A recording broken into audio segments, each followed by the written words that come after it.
नमस्कार, मेरे चैनल में आपका बहुत बहुत स्वागत है। हजारों चुमाउन गीत गाने।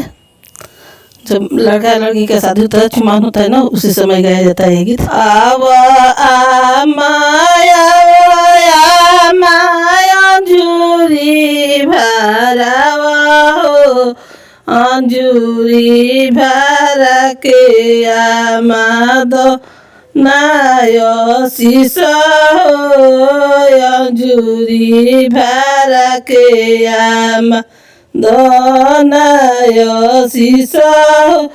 जुगे जिया से जन्मे जिया से दूल्हा कवन हो, जिया से कवन सुबह के सिर के सिंदूर हो, जिया से कवन सुबह के सिर के सिंदूर।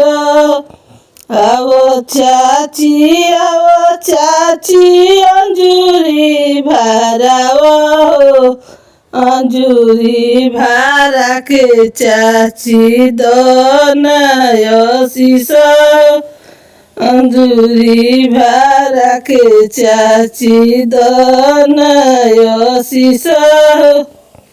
जुगे जिया से जन्मे जिया से दूल्हा कवन हो, बहो कवन सुबह के सिर के सिंदूर।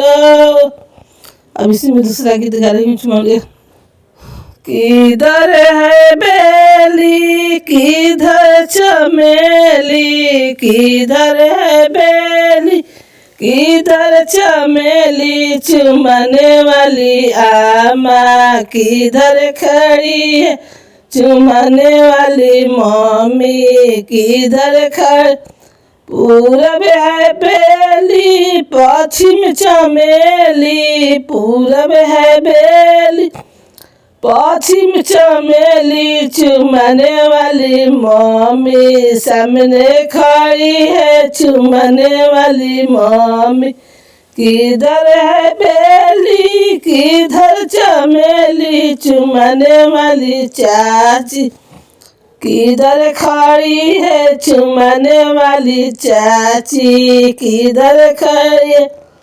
पूरब है बेली पश्चिम चमेली, पूरब है बेली पश्चिम चमेली, चुमने वाली चाची सामने खड़ी, चुमने वाली भाभी देमने खड़ी है, चुमने वाली मौसी सामने खड़ी है, चुमने वाली फुआ सामने खड़ी।